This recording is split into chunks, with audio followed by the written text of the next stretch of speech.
Hello, welcome to another episode of History Hack. I'm really looking forward to this one. I get to work with Zach today. Zach, tell us who we got on. So today we are going to have another episode essentially about the Troubles in Northern Ireland. Folks might remember that we were talking about this a few weeks back, and today we have Aaron Edwards on. We're very fortunate to have him here. He's a senior lecturer in Defence and International Affairs at the Royal Military Academy of Sandhurst. And he's also a published author of a number of books, including UVF, Behind the Mask, and Mad Mitch's Tribal Law, Aden and the End of Empire. But his most recent book, Agents of Influence, Britain's Secret Intelligence Against the IRA, is going to be the focus of what we're talking about today. Aaron, great to have you here. How are you doing? I'm very well. It's good to be here with both of you today. I'm so excited. I'm so excited because, you've grown up with this, but I get to actually talk about it today and I get to learn something. So I'm really looking forward to this. Okay, so for people like me, before we start talking about your book and the secret life of the secret agents, can you give our listeners, because we have many listeners from around the world who might not know a lot about the topic, a bit of an overview of the situation in Northern Ireland and why the Troubles began? Yeah, sure. Well, where do you begin? Often with Irish history, people want to know your background before you start speaking about it. So, I'm from there, from a troubled part of the world, from Belfast. And although I've been living in England since 2008, I've been working here, and I've been working with the military. So I suppose my background and my upbringing really influence how I see the conflict in Northern Ireland and where I pinpoint the kind of origins to. A lot of people would see the present troubles as beginning in the late 1960s. Others, because it's quite fashionable at the moment to look back to, 100 years ago and partition of Ireland. You could go back several hundred years. It's really entirely up to you. But again, as I've said, it depends on where you are. Looking at this, what your vantage point is, where you're from, and your narrative will change according to those biographical details. So I'm quite comfortable talking about the Troubles from the late 1960s onwards because that's my area of expertise. But of course, I have written about the longer period in Irish history, and so really, I can begin and end this story wherever you like. Well, so let's take it all the way, way back do you want to take it back as far as Cromwell even? Because you could make an argument that it goes back to that or potentially even further. Yeah, so you can go back hundreds of years. You can go back to Strongbow in Ireland. You can go back to Cromwell in the, when the plantations prior to Cromwell, the plantations in Ireland really saw the sort of settlement of that, particularly the Ulster, the ancient province of Ulster, by those merchants and those people who were involved in business who came to Ireland and sort of set up shop. And then you have the sort of inevitable clash between the two tribes, as it were. It's a conflict that can be portrayed in many ways: settlers versus natives, or indeed, planters versus Gaels. But really, the origins of the conflict, I think, are less important than really the durability of the conflict between the people there. So there are all sorts of external kind of actors involved, Britain and the British Empire much later. But essentially that quarrel between the two different tribes has grown considerably since the 17th century and has had all sorts of permutations throughout recent history over the past few hundred years, and I think is integral really to the debate today about where Ireland sits in relation to the European Union and Britain's exit from the European Union. So Ireland has never been far from the history books or indeed from the news headlines. And that idea of looking back through the mists of time is interesting and intriguing to me as a historian, but I think I'm much more of a contemporary historian. I'm looking at the longer roots, but I think that, as I've said, the quarrel there is very much part of my DNA when I go back when I can to Ireland, north and south. I spend a lot of time on the island, and I speak to people who, from different perspectives and different traditions, and we all have different ways of looking at the history. But the past is very much the present, particularly in Northern Ireland today. With that in mind, when you're writing, are you conscious of the potential for what you're saying to generate a bit of a backlash and for people to react in incredibly strong terms to this? Because it's not like many historiographical debates where we're talking about things that are long since past. And, I can have heated debates about Napoleonic stuff and nobody's really that fussed because, everything's long since past. This, as you say, is very current. It's very present. Do you experience a backlash sometimes with what you write? Absolutely. I'm not sure if it's me that they take issue with or what I've written. I mean, you can separate the two. I'm quite an easygoing kind of person. I have friends from all around the world and all different backgrounds. I'm interested actually in things beyond Ireland. I teach an international security studies course. I'm fascinated by conflict between people wherever that arises. And but because I speak with the Northern Irish accent and I must have a position. So it's very ideologically charged. And I think it's also political. People then sort of try to tether you to one side of that spat or another. And that's incredibly difficult. I think that you have to always have a very thick skin. I mean, I tend not to take it personally because actually it's a rejection of one view over another, and people are perfectly entitled to have these different views, whatever informs them, politics, socioeconomic position in society, whatever it might be, ethnicity, religion, whatever floats your boat. And so, but yes, absolutely. I mean, people then they see you as like an effigy, really, that they rally around to try and burn on occasion, and it's quite interesting because actually I try not to give people too much fuel, but unfortunately, or fortunately for me, I think my books attract kind of media interest, and so once the media gets hold of it, you get that kind of tabloid sensationalism, and where they really focus in on one aspect. And really leave out the kind of rest of the story. And what I'm trying to do really is trying to put across a kind of alternative history, if you like, one that could be acceptable to all right-thinking men and women, rather than just simply, one side or the other.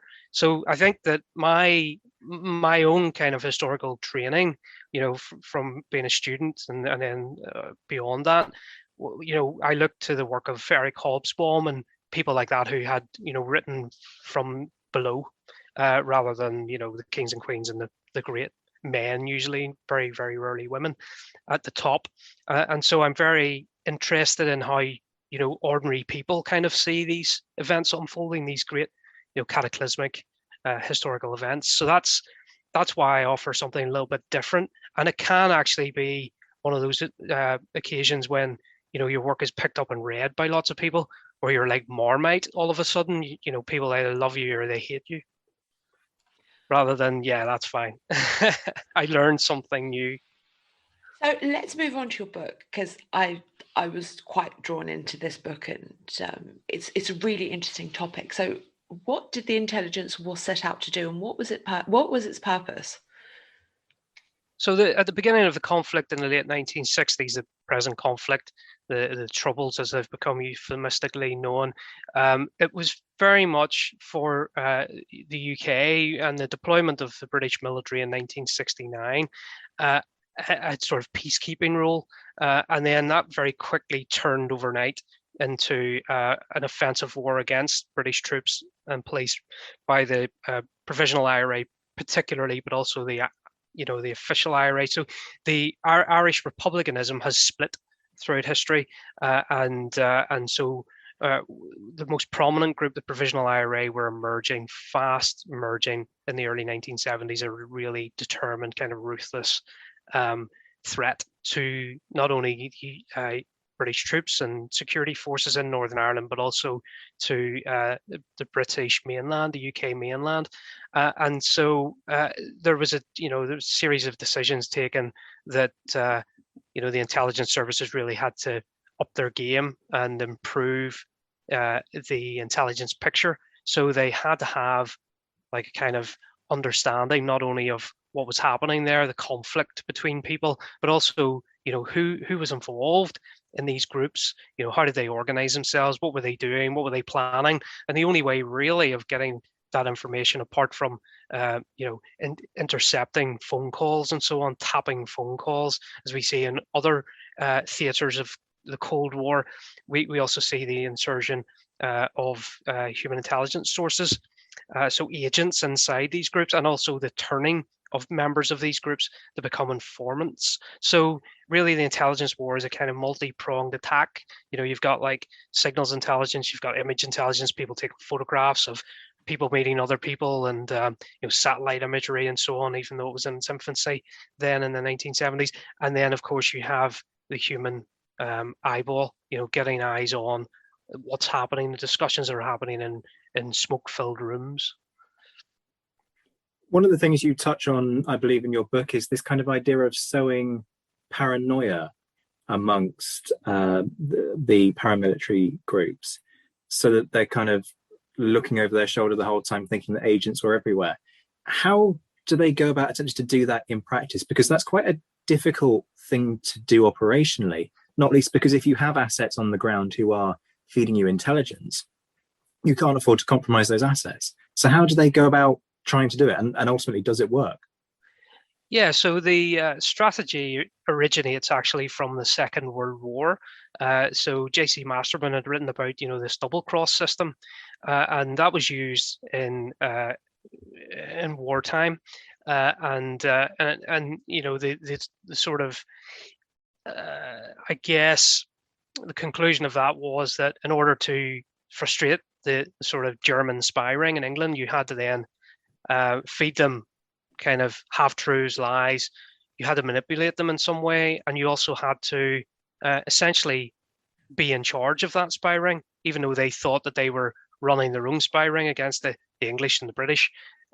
They were actually being manipulated through various means.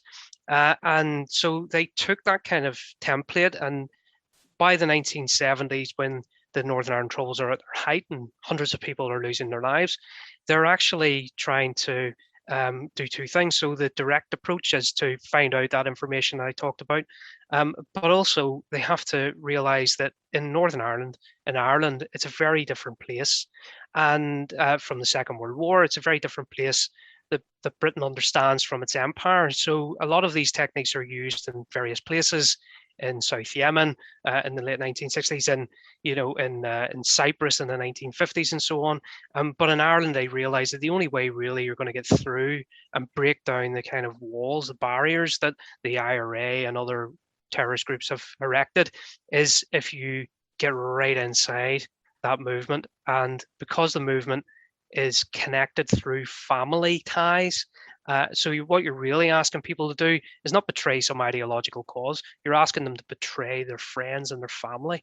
And so one way of doing that very effectively, it's still in operation, this network of the rumour mill in Belfast. I also lived in Derry, Londonderry, for a year before I moved to England, and I can see it there. You can start a rumour very easily, and it kind of travels through. It's almost like a virus, like it spreads, and it can get out of control, and it becomes an echo chamber. So this is really before Twitter, before social media. You have a kind of network in place, and spreading that, it can be used directly or indirectly. So you essentially engineer the demise of individuals. You move them from one position to another, and unfortunately, in the Irish conflict, can lead to them being killed by their own comrades. So it's very murky. It's been referred to as a dirty war, but it's a very murky way of essentially keeping your opposition, your terrorist opposition, off balance.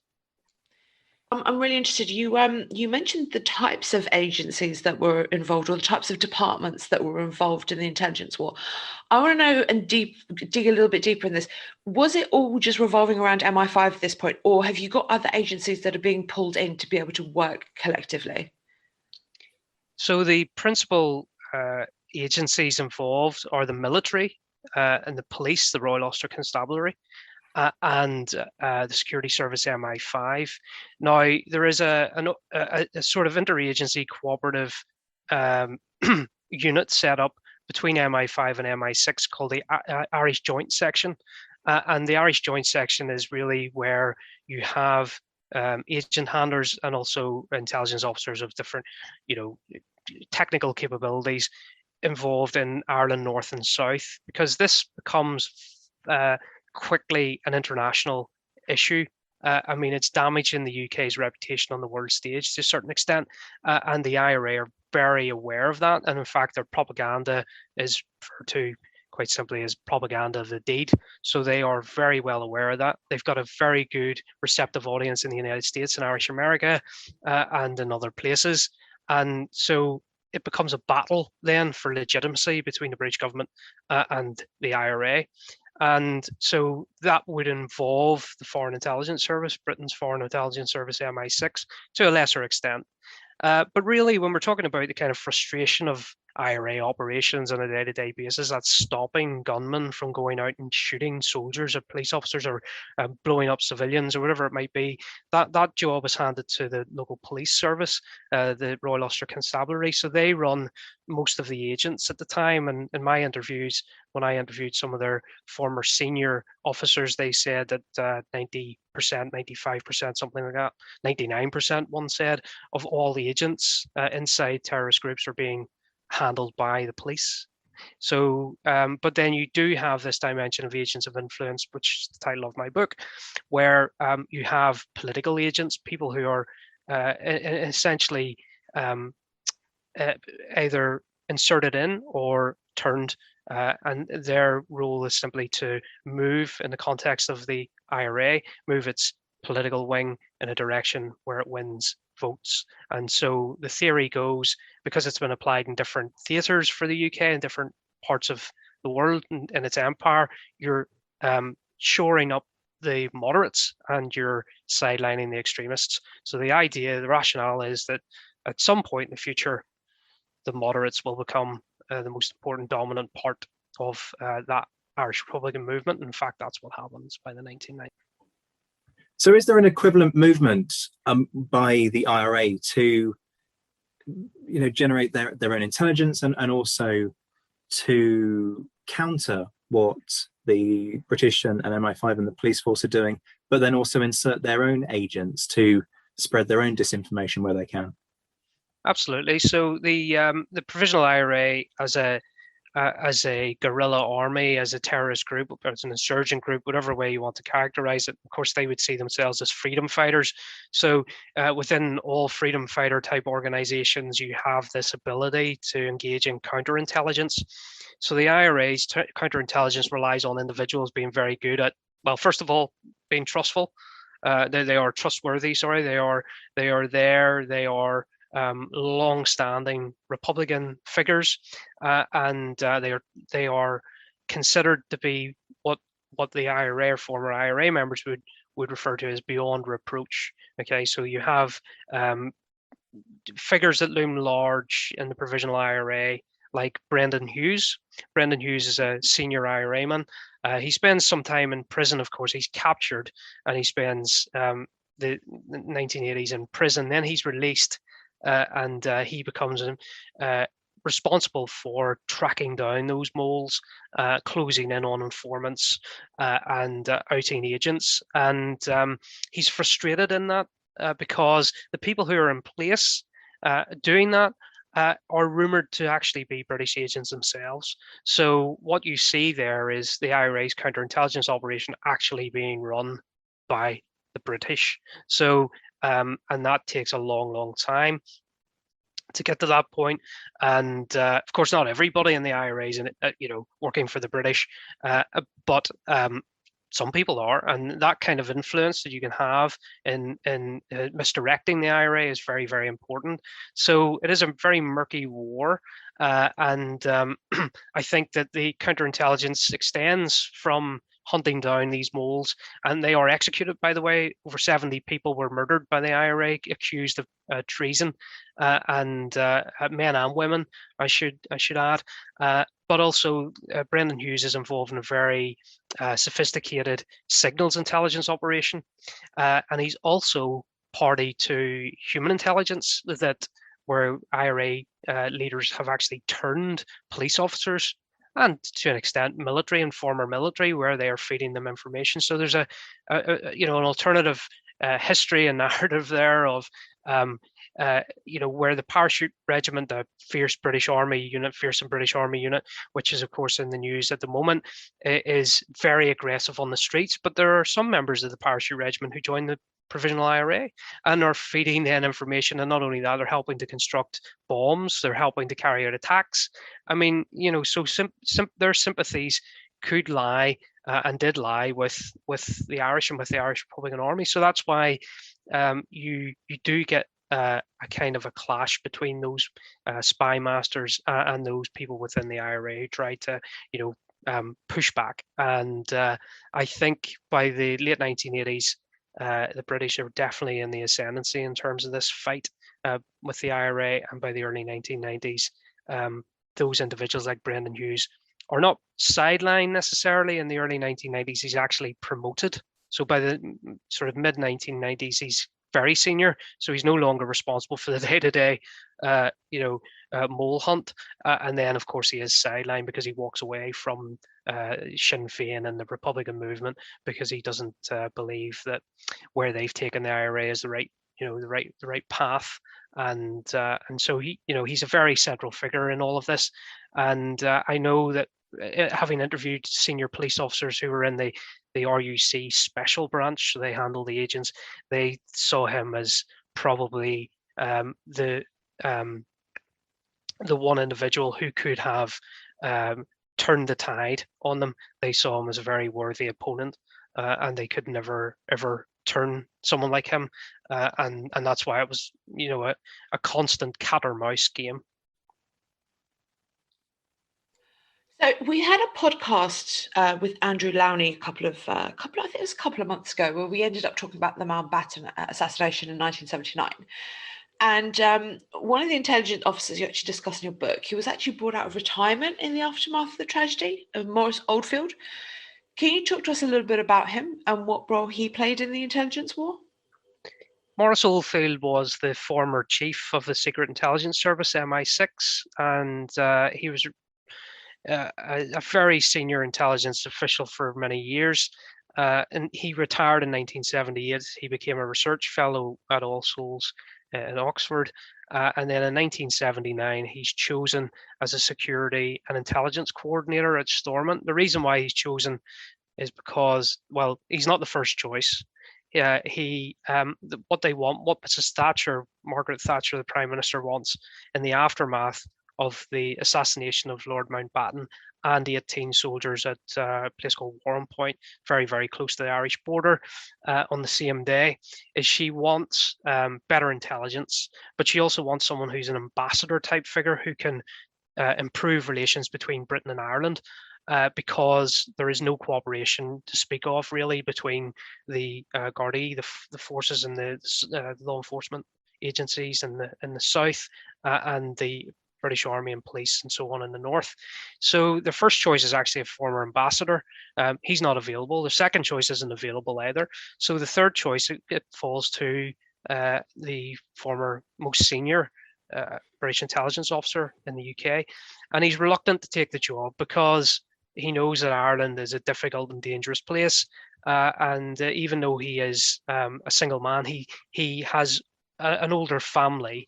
He has a family, a sort of extended family that he lives with, like sisters, and he's worried about them. He's worried about people who are closely associated with them, that the IRA might target them. But he then sees it as his duty to come over to Belfast. And what he does is he essentially it was described to me as he held people's hands while they made changes that were necessary in order to get better intelligence on the IRA, and he is unfortunately not in the post very long, and a scandal removes him from his position as security and intelligence coordinator. Having said that, he does lay the foundations that quickly become the most effective intelligence attack against the IRA yet seen, probably since the 1950s when there was an IRA border campaign, and another senior MI5 officer, Bill Magan, had gone over to Belfast and had assisted the RUC in trying to, stop those IRA attacks. So it is a significant period, I think, in the Troubles. And what he does is he lays a foundation. 10 years later, this plan that he originally devised and helped to formulate comes to fruition.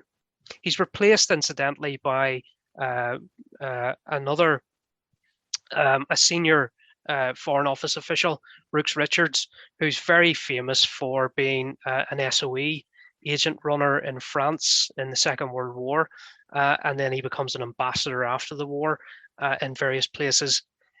Brooks Richards is absolutely committed to continuing with what they call the Oldfield system, and that's what I look at, certainly in the first few chapters of my new book. So less than a year after Mountbatten's assassination, the British begin operations to arrest and then neutralize the IRA kind of in the process. I'm curious about what you wrote in your book about Operation Artichoke, and the way in which it's involving, I think I've got this right, teams in Belfast, but also in London. Give us a sense about both the intelligence gathering process behind that, but then also how the operation as a whole plays out. So Operation Artichoke is one of the first joint operations between the police, army and MI5 against the IRA. It's the first major intelligence attack. It's not the only one. There are surveillance operations referred to in the history books and in my book as Operation Hawk, which is targeting like the quartermaster who's in charge of the guns and explosives in the IRA. In Belfast, Brian Keenan, he's then arrested, and so it's really about tracking the senior leaders, finding out what they are up to, and it's a rudimentary kind of early attempt at movements or traffic analysis, where you kind of you find out not only where they're going, but who they're speaking to, and you kind of put all the jigsaw pieces together, and that gives you a better intelligence picture. So Artichoke's actually where you bring in special forces, or where the British brought in special forces for the first time, and they have a reputation as being somewhat, ruthless in the arrest and detention, or indeed the killing of some of the terrorists. But actually, they're relatively new to the urban operational theatre of Belfast themselves. They've been operating mainly in South Armagh, the countryside, conducting, again, surveillance and interdiction operations against the IRA.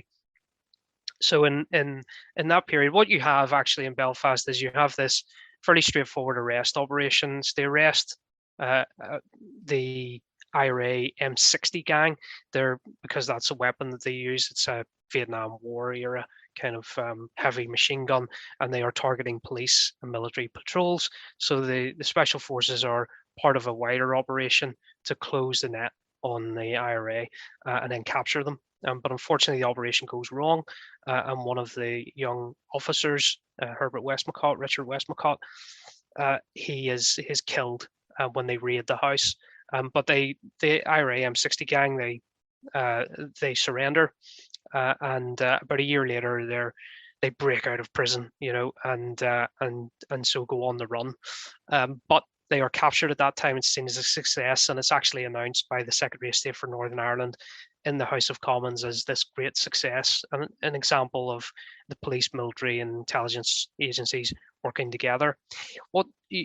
What's also interesting is it's happening at the same time as probably one of the most famous raids in the UK's military history, and that is the Iranian embassy siege in London, where a sister unit of that unit that's at work in Belfast is mounting an operation against the hostage takers in London. So there are two examples, two operations are running concurrently that introduce really the SAS, Special Air Service, to the world's media and the rest of the world. So in my book, I look at the operation in detail because I was fortunate enough to interview someone who was involved in the Operation Artichoke, and I was just very interested in that relationship that was developing between the police and the army primarily, but also with intelligence service support. I'm quite interested, like you, in the day-to-day people, the average Joe, the Bob on the street. So for me, I want to know a little bit more about the agents that were recruited within the IRA. Were there many of them? Do we know much about them and the conditions that they had to operate under? And most of all, the one thing I think everybody is dying to know is, were they given free rein to commit crimes as agents? The agents and the sources that I talked to were very ordinary people, and they belonged to that community of the nationalist community, the Republican community. Two of them in particular that I interviewed belonged to that community. They were chosen, they were recruited because they could easily move within that community without drawing any attention. So there are different ways that you can draw attention as a spy. One, you might talk with a different accent. So for example, when I lived in Derry in 2007, 2008, anytime I opened my mouth, okay, people instantly knew I wasn't from the city. So that's a giveaway. So the accent can be a giveaway. Your community background can betray you. If you're in a divided society, it can betray you very, very quickly, not just through the way that you talk, but the way that you think, the way that you act, just the way that you are, your entire demeanor. Plus also, because it's a very small place, we're only talking about 1.5 million people at that time. 30 years ago. It's grown the population since then, but it was referred to as some British Army officers as a village, and in villages everybody knows everybody's business, right? So that's why they were carefully chosen, because they could hide in plain sight. One of the very interesting aspects of this intelligence history that I've been looking at recently is I've gone back into some of the classics, like Kim Philby's My Silent War. He was a very famous double agent of KGB, and then he eventually escaped.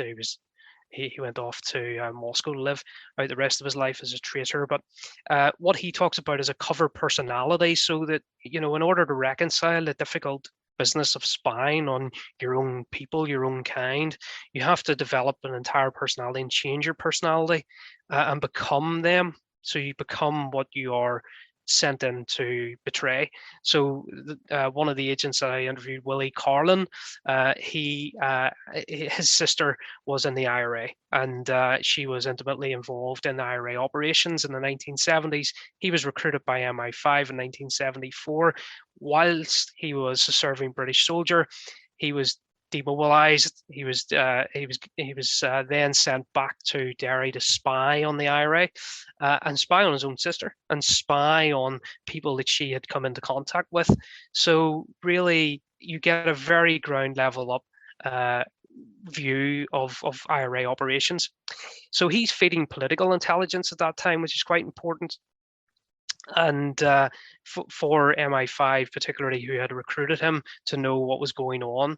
But there's a famous saying in Northern Ireland particularly, which is that the dogs in the street know, and the dogs in the street are very intelligent, and they pick up all sorts of chatter. And so Willie Carlin was essentially an echo chamber. Everything he picked up, he then passed back, and that's how they did it. So he was simply there as a passive vessel, collecting information as a channel of information for London, and that found its way into various kind of operational intelligence reports. And again, from 1981, after the IRA hunger strikes, or while they were ongoing, he then re-engaged. He had walked away in 1980 from the IRA the reporting on the IRA and Republican activities, and he was paid off as an agent. He was retired as an agent, and then he sort of re-engaged. And the reason why he re-engaged is a young woman was murdered point blank range in front of him in a street, and then he went to work for British military intelligence until 1985 when he was withdrawn. But he was a political agent. There are, another agent that I spoke to had been involved in the fringes of IRA activity, and I interviewed him on a number of occasions and found that he was a very different person. He was also tasked with a very difficult job of actually infiltrating into IRA squads and bringing back information. And he found it very difficult actually to remain passive. And so he was often bounced into operations at the time. As we would say in Belfast, you bounced into things, press ganged would be another way of putting it. And so he found himself actually witnessing some of the military activities. In terms of whether they were authorized, they weren't authorized to engage in violent activity. They were simply there. And I've interviewed the former spy masters from the police, and they've said under no circumstances were they to get involved. Having said that, it was a grey area. They told me it was a grey area because you can't have someone infiltrated into or turned within a paramilitary organization who isn't going to become engaged in that sort of activity, simply because they would be then there would be shadows of doubt. There would be an attempt to work out whether they were indeed an agent by having them participate in some activities. And if they didn't participate, then they were seen as a traitor and they could have been executed. So this is a sort of very dangerous territory that they had found themselves operating in. How much support do these agents get on a sort of day-to-day basis? Are they just kind of cast adrift, or is there some kind of mechanism for safeguarding them? Because, I mean, if they're in the field, what can you honestly do to, field in inverted commas, but what can you honestly do to support them? When we look at this, I think we have to look at the past as almost a different, country, because today they've all sorts of gadgets and technology that they can use, at least a mobile phone, which was not available when we're talking about the 1980s, even the early 1990s. I mean, they do come in, but some of these sources had to use public telephones in order to get the word out. Sometimes public telephones were vandalized. Sometimes they were literally blown up. They were firebombed, petrol bombed. They were damaged in civil disturbances. So it's a very hostile environment, a non-permissive environment for them to carry out their day-to-day activities. Very nerve-wracking, I think, for them. And one of the dimensions that I look at is a psychological dimension, the human dimension. You've got people here who are literally risking their lives, could be carried out the back door of their homes and shot. I mean, I grew up in a place, in a very kind of tough neighborhood where I saw people shot. I actually saw people shot. I saw people fight. I saw people, shots were fired. Heavy weaponry like AK-47s were carried around. I mean, it was almost like a war zone from what we would see in other places today. Back then, that's what we're dealing with. Context is very important. So I think that they are operating in that hostile environment, and it's a very tricky set of circumstances for them. So do you think, I mean, you've probably been asked this question about a million times. We're going to ask it anyway. So do you think that the British intelligence contributed to the stalemate that eventually led to the Good Friday Agreement? And do you think that the intelligence war was successful in what they set out to do? That's a great question. I think that the idea of a stalemate developing is a very convenient way for us to look at it, looking back in history. And why I say that is that the provisional IRA was brought to what intelligence officers call a culminating point in the early 1990s. by the mid-1990s, I mean 1994, when they called a ceasefire, they were in a position where they could go on no further.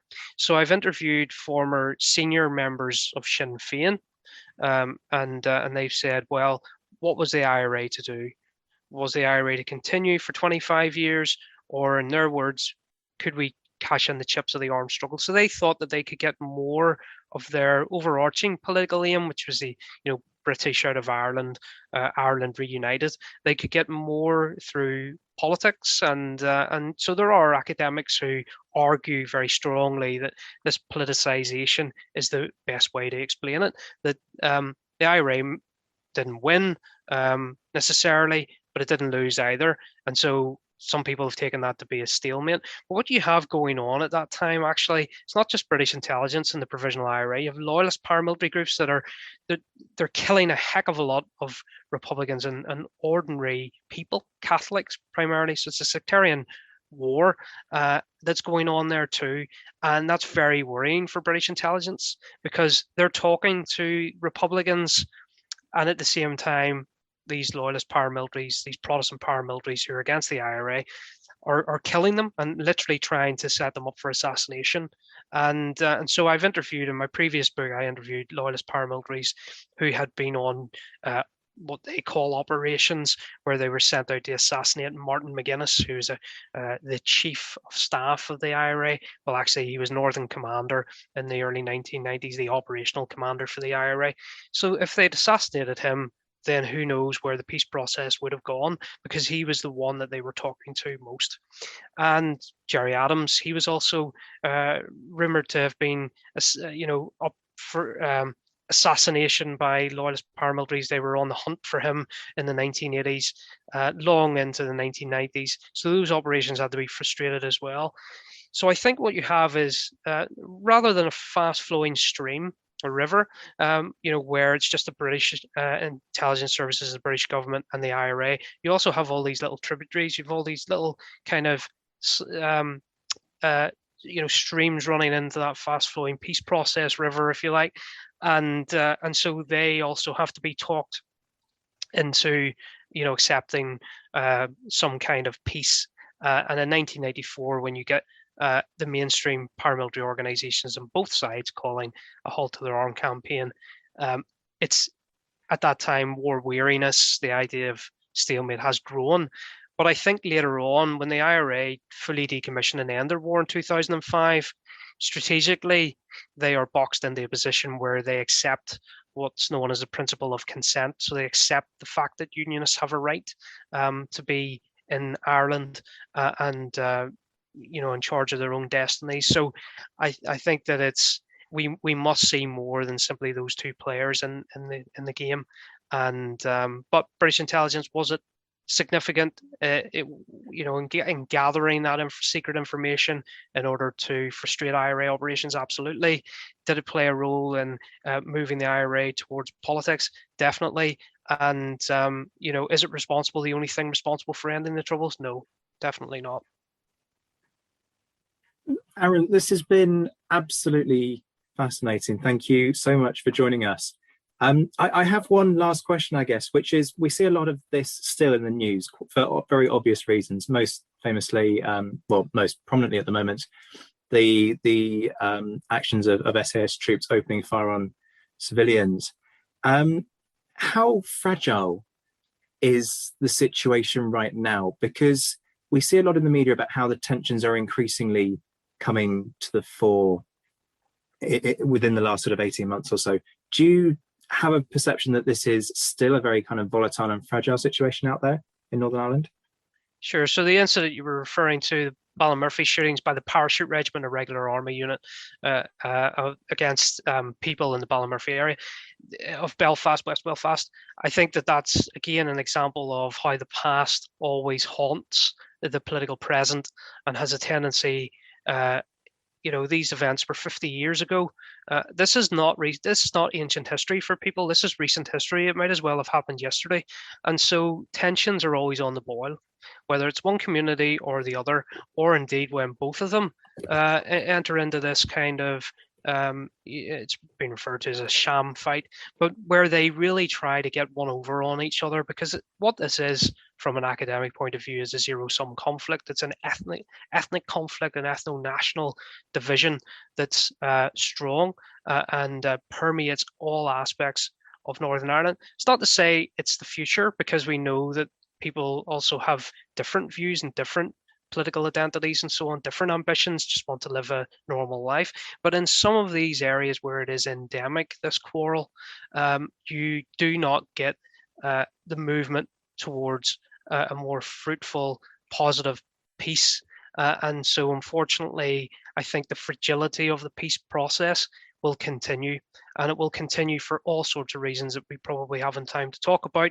But I think that what happened in the past is something that is not entirely understood and is actually weaponized by one side or the other.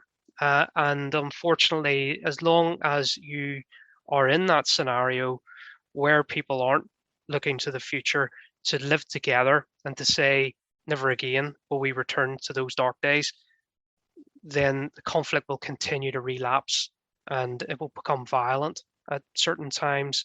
And I think we're in that eye of the storm right now.